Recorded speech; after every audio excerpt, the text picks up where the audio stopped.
bu uyda zerikmaysiz. Nega deysizmi? Hozir sizlarga aytaman. Alisa, включи музыку. Включаю. Yalla deb bemalol Alisa bilan gaplashaverasizlar. Xo'p, Družba Narodovda 3 xonali 75 kvadratli umniy domimiz bugun sotuvga chiqqan. Hozir bu bilan tanishtirib qo'yamiz. Stop muziku, Alisa.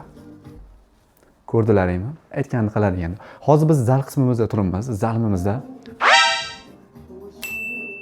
nima deyapti? Alisa, stop. Mashtadan ketaman. Hozir biz zal qismimizda turibmiz. Zalimizda yumshoq mebellarimiz bor, dekorniy mahsulotlarimiz ishlatilgan, jurnalniy stullarimiz va gilamlarimiz Eron gilamlari qo'yilgan.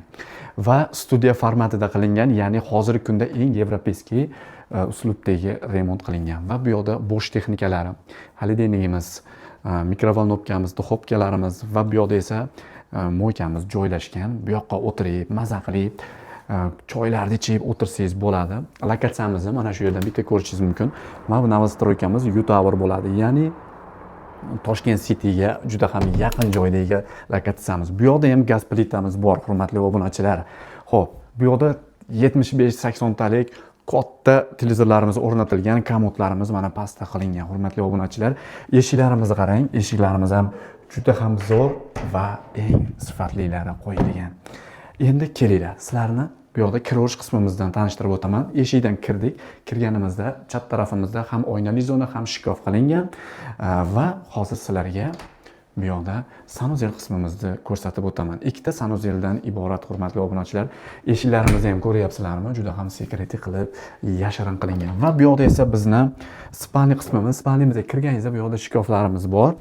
Juda ham chiroyli spalnilarimiz va konditsionerlarimiz, Hoffman konditsionerlari qo'yilgan va bu uyimizni bu tarafida o'zining sanuzel qismi joylashgan, hurmatli obunachilar. Va yana ko'rishinglar mumkin. Bu yoqda esa ayollarimiz uchun komodlarimiz ham bor. Televizorlarimiz, xullas ideal darajadagi, ideal lokatsiyadagi xonadonimiz bo'ladi. Xo'p, bu uyimizda hamma joyda to'plik bor. Endi kelinglar, bolalar yotoqxonasiga kiramiz. Bolalar yotoqxonasida bu yoqqa bitta kravat, bu yoqqa ham yana bitta kravat qo'yilgan. Bu yoqda mana kompyuterlaringizni qo'yib foydalanish uchun bolalarimizga joy qilingan. Mana rozvetkalar, shkaflarimiz, xullas ideal darajada. Xo'p, uyimiz yoqqan bo'lsa, obzorimiz yoqqan bo'lsa, shu yerda bitta layk qizartirib qo'ying. Sizdan nima ketibdi, to'g'rimi? Bu uyimizni narxiga keladigan bo'lsak, opsiyada yozib qoldiramiz. Yana ko'rishguncha deb qolamiz. Sizlar bilan Muhib Rahim bo'ldi. Sog' bo'linglar.